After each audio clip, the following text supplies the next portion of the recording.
کہ حکم میں کوئی غلو کرے، کوئی مبالغہ آرائی کرے، حد سے بڑھے یا پیچھے رہ جائے،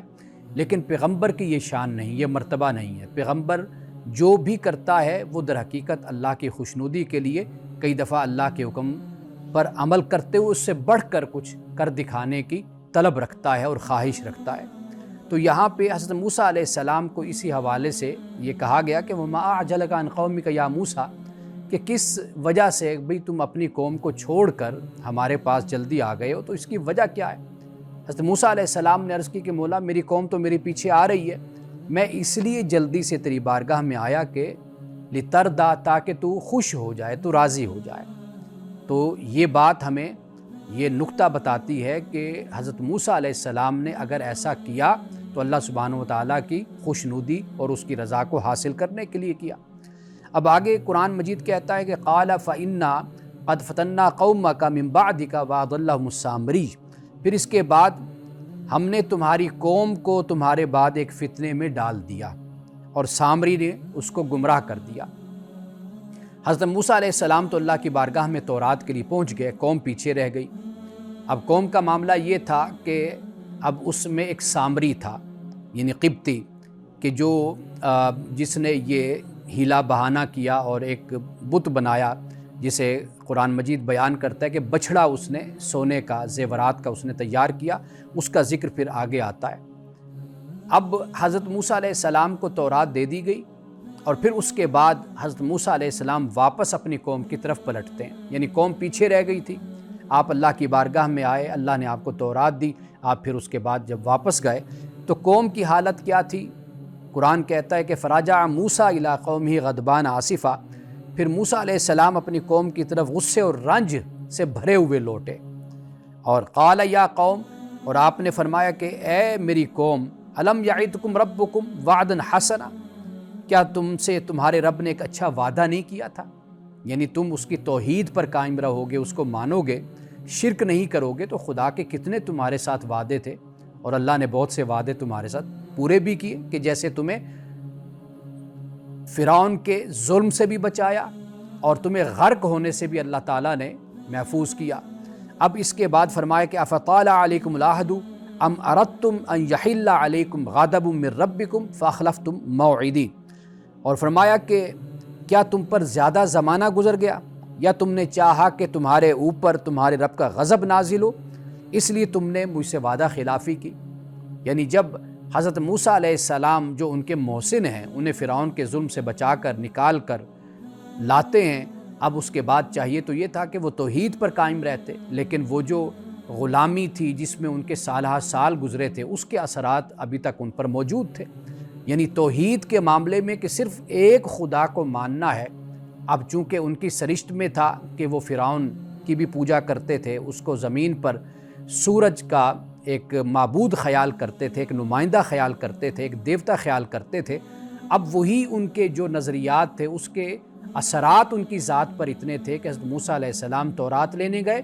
تو بعد میں وہ شرک میں مبتلا ہو گئے۔ اب اس کے بعد قرآن پاک کہتا ہے کہ قالو، انہوں نے کہا کہ ما اخلفنا موعدک بملکنا ولکننا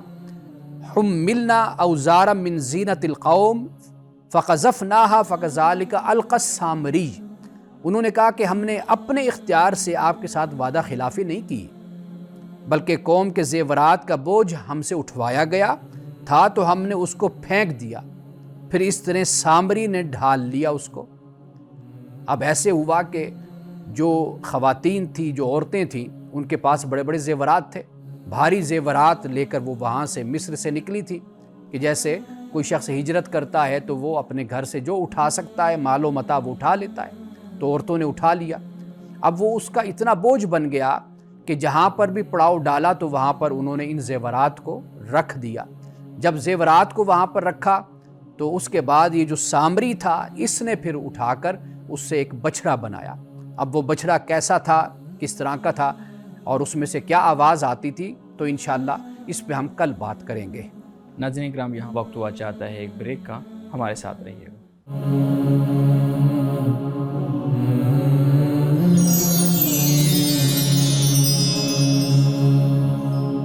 ویلکم بیک ناظرین، مولانا صاحب بہت شکریہ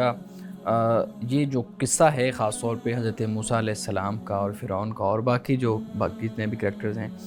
یہ ایک دلچسپی والا بھی ہے، اور پھر جو بنی اسرائیل پہ اللہ رب العزت نے انعامات کیے، پھر جو ان کے قرآن کریم کے اندر مختلف عذاب جو بیان کیے گئے ہیں، بہت دلچسپ قصہ ہے۔ یہاں پہ جو ہم نے کل کے پروگرام میں بات کی تھی، اس حوالے سے ایک میرا سوال ہے آپ کے سامنے رکھتا ہوں۔ فرعون موسیٰ علیہ السلام کے پیچھے تھا، موسیٰ علیہ السلام اپنی قوم کے ساتھ آگے گزر رہے تھے، اور فرعون جب غرق ہوا تو ہم یہ پڑھتے ہیں کہ اس نے توبہ کرنے کی کوشش کی، اس نے اپنے خدا کے ساتھ ایک تعلق کو بنانے کی کوشش کی، لیکن اس کی توبہ قبول نہیں ہوئی، اور پھر آج تک وہ اس کی جو باڈی ہے وہ حنوط کر کے دنیا کے سامنے موجود ہے۔ سوال یہ ہے کہ اس کی توبہ قبول نہ ہونے کی وجہ وہ سرکشی تھی، وہ خدا کے ساتھ شرک تھا جو اس نے کیا، یا پھر اس کا وہ وقت ختم ہو چکا تھا جو اللہ رب العزت کی طرف سے عطا کیا گیا ہوتا ہے کہ اس وقت کے اندر انسان توبہ کر سکتا ہے، اس کے بعد نہیں؟ فرعون کے علاوہ بھی، یعنی یہ بات صرف فرعون کے لیے خاص نہیں ہے، سورۃ النساء میں اللہ سبحانہ و تعالیٰ نے یہ بیان کیا ہے کہ ویسے تو توبہ اللہ کہتا ہے کہ میرے ذمے ہے اپنے بندوں کی توبہ کو قبول کرنا، لیکن کون سے بندے؟ وہ بندے کہ اگر وہ کوئی یعملون السوء بجہالۃ، اگر جہالت میں، لا علمی میں، ناواقفیت میں کوئی غلط کام کر بیٹھتے ہیں تو پھر اس کے بعد وہ فوراً اللہ کی طرف لوٹتے ہیں، توبہ کرتے ہیں، رجوع کرتے ہیں، تو اللہ فرماتا ہے ان کی توبہ قبول کرنا میرے ذمے ہے۔ بالکل صحیح۔ اب اس کے بعد جو اگلی آیت ہے اس میں دو لوگوں کا ذکر ہے کہ فرمایا کہ کبھی بھی توبہ قبول نہیں ہوگی۔ ایک وہ کہ جن پر موت آن پڑی، اب موت اجل آ گئی، سامنے ہے، پتہ ہے کہ اب پردے اٹھ گئے ہیں، انکشافات ہو گئے، کشف ہو گیا، اب کہتے ہیں جی ہم توبہ کرتے ہیں یا ایمان لاتے ہیں، تو اب ان کا ایمان، ان کی توبہ قبول نہیں ہے۔ ایک تو یہ لوگ ہو گئے۔ دوسرے وہ جو حالت کفر میں مرتے ہیں، یہ دو لوگ ہیں،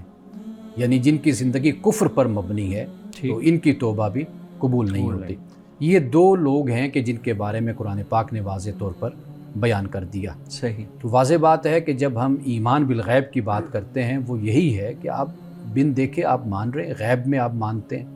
اب جب انسان مرتا ہے، موت سامنے ہے، پتہ ہے کہ اب میری فنا کا سفر شروع ہو گیا، میں جن چیزوں کو ایک مانتا تھا وہ ایک وہم نکلے ہیں، ایک خیال نکلا ہے، اس کا کوئی حقیقی تصور نہیں ہے، اصل اب وہی کچھ ہے جو قرآن نے بیان کیا، جو انبیاء علیہ السلام جس کے بارے میں مجھے خبردار کرتے رہے، وہ بات سچ تھی، وہی بات حق تھی۔ اب جب سب کچھ اس کے سامنے نظر آ گیا، مثال کے طور پر قیامت کے روز بھی لوگ یہ چاہیں گے کہ بھئی ہمیں واپس دنیا میں لوٹا دیا جائے، پھر ہم ایمان لے آئیں گے، یا یہاں پر ہم اب مانتے ہیں اللہ تجھے، تو اللہ فرمائے گا نہیں، دیکھا ہوا ایمان قبول نہیں ہے، بن دیکھے مانو۔ بالکل صحیح۔ تو یہ وہ معاملہ ہے جو فرعون کے ساتھ قرآن مجید میں نقل ہوا۔ فرعون تو صرف ایک کردار ہو گیا نا، مثال، لیکن جو قانون ہے وہ قانون یہی ہے جو میں نے بیان کیا ہے، جو سب کے لیے ہے۔ بالکل ٹھیک ہے۔ اچھا مانی صاحب، آپ نے بیان کیا کہ یہ دو لوگوں کا ذکر ہے سورہ نساء کے اندر، قرآن کریم اس کو بیان کرتا ہے۔ ہم دیکھتے ہیں کہ بہت سی احادیث، بہت سی روایات ہمارے سامنے آتی ہیں، مختلف ایام کو اگر ہم دیکھ لیں، جیسے شب برات ہے، شب قدر ہے، یا مختلف ایام ہیں، اس حوالے سے بھی یہ کہا جاتا ہے کہ آج کے دن ہر شخص کی توبہ قبول ہے، اس بندے کی توبہ قبول نہیں ہے۔ تو اس طرح کی روایات کے اوپر آپ کی کیا رائے ہے؟ دیکھیے، یہ بات نہیں ہے کہ توبہ قبول نہیں ہے، بات یہ ہے کہ ان لوگوں کو اللہ تعالیٰ معاف نہیں کرے گا، بخشے گا نہیں، یہ لوگ جنت میں نہیں جا سکیں گے، یہ لوگ جہنم میں جائیں گے، اس چیز کا ذکر ہوتا ہے۔ یہ نہیں ہے کہ توبہ قبول نہیں ہے، توبہ تو ہر شخص کی قبول ہے، لیکن ایسا ہوتا ہے نا، مثال کے طور پر ایک شخص ہے کہ جو سود خور ہے، اب ایسا شخص توبہ نہیں کر رہا اور سود خور ہے، تو ایسے شخص کو اللہ تعالیٰ کبھی بھی معاف نہیں کرے گا۔ یعنی آپ اس کی دو صورتیں بنا لیں۔ قرآن پاک نے اس کو اس طرح بیان کیا کہ ان تجتنبوا کبائر ما تنہون عنہ نکفر عنکم سیئاتکم، کہ بھئی اگر تم اپنے آپ کو بچاؤ بڑے گناہوں سے تو اللہ پاک فرماتا ہے چھوٹے گناہ میں معاف کر دوں گا، ان کو مٹا دوں گا۔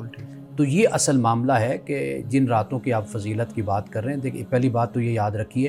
کہ ان کی فضیلتوں کے حوالے سے بھی اکثر جو روایات ہیں یا تو وہ موضوع ہیں یا وہ ضعیف ہیں، کمزور ہیں، اکثر روایات ایسی ہیں۔ صحیح۔ اگر پھر بھی ہم یہ مان لیتے ہیں کہ بھئی کوئی روایات درست بھی ہیں، صحیح بھی، صحت کے درجے پر ہیں، تو وہاں پر پھر ہم یہ کہیں گے کہ بھئی جو شخص توبہ کرتا ہے وہ تو توبہ اس کی ہر حال میں قبول ہے، چاہے بڑے سے بڑا گناہ بھی ہو. لیکن جو چھوٹے موٹے گناہ ہیں اللہ تعالیٰ اس رات کے صدقے سے اور وقت کے صدقے سے ان چھوٹے موٹے گناہوں کو معاف کر دیتا ہے. بالکل ٹھیک ہے. امن صاحب یہ توبہ کی بات چل رہی ہے تو اس کے ضمن میں ایک ضمنی سوال میرے ذہن میں آتا ہے. ہمارے ہاں ایک لفظ بولا جاتا ہے، جملہ بولا جاتا ہے، دنیا مکافات عمل ہے. اور دنیا میں جو آپ کو کام کرتے ہیں تو پھر آپ کو اس کی سزا مل جاتی ہے. اگر ہم اس کی مثال لیں تو ہمارے ہاں جیسے کوئی زنا کا معاملہ ہوتا ہے، کوئی کسی کے ساتھ غلط کاری کا معاملہ ہوتا ہے، یا آپ کسی کا حق مارنے کی بات کرتے ہیں، تو اس میں پھر یہ ہوتا ہے کہ والدین نے اگر یہ کام کیا ہے تو اس کی اولاد میں سے اگر کسی نے وہ کام کر دیا تو پھر لوگ کہتے ہیں جی والدین نے کیا تھا تو اب یہ اس کے ذمہ قرض ہے، اس کی اولاد اس طریقے سے اس کو چکائے گی. یعنی ایک گناہ پہلے ہوا ہے اور پھر اولاد کے ساتھ اس گناہ کو چھوڑ دیا جاتا ہے کہ اس کی اولاد ضرور ایسا کرے گی. سوال میرا یہ ہے کہ یہ مکافاتی عمل کا کیا مطلب ہے، اور یہ کیسا قانون ہے کہ گناہ کوئی اور کر رہا ہے اس کی سزا کسی اور کو مل رہی ہے؟ دیکھیے پہلی بات تو یہ ہے کہ یہ سب باتیں ہمارے ہاں رائج ہیں، ہمارے ہاں سنی سنائی ہیں، روایت کی جاتی ہیں. ہمارے وہ بزرگ کہتے تھے نا کہ صدری علم ہے، یہ سینہ بسینہ علم چلتا ہے. تو یہ جو سینہ بسینہ علم چل رہا ہے نا، اس کو ہم شریعت پر، دین پر اس کو پرکھ کر ہم دیکھیں گے کہ آیا کہ یہ بات درست ہے یا نہیں ہے.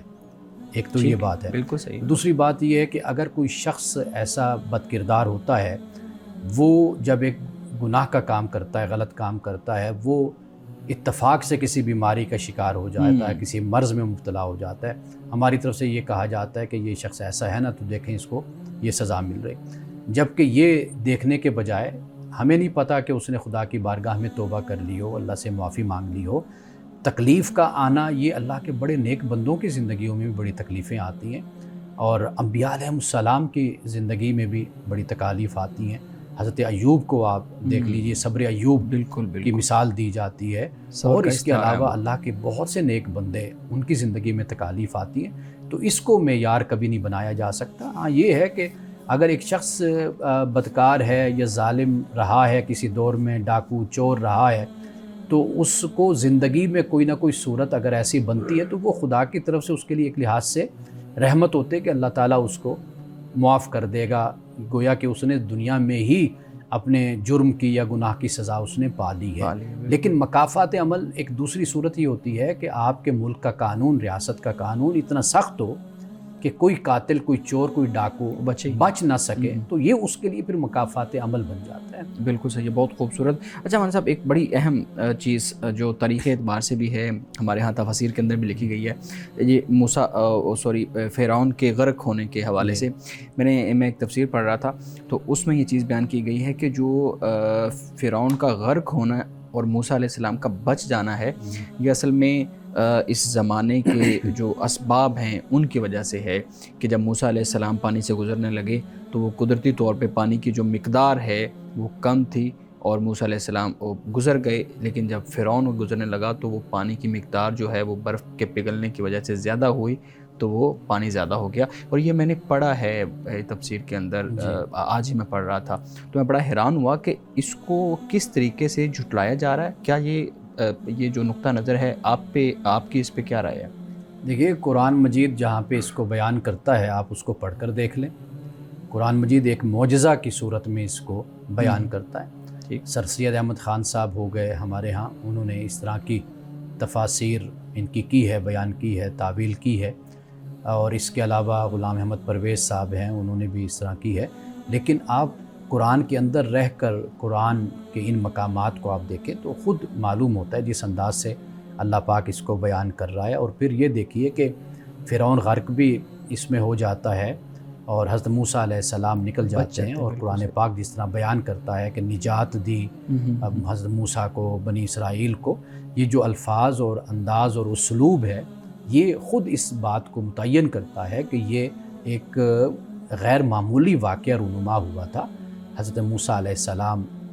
کے رسول اور نبی ہونے کی حیثیت سے. یہ ایک معجزہ تھا. تو باقی جو عقل کی پیروی کرنے والے ہیں اس حد تک کہ وہ معجزات کا بھی انکار کرتے ہیں، وہ کسی طرح بھی اس کو پھر جسٹیفائی کر سکتے ہیں.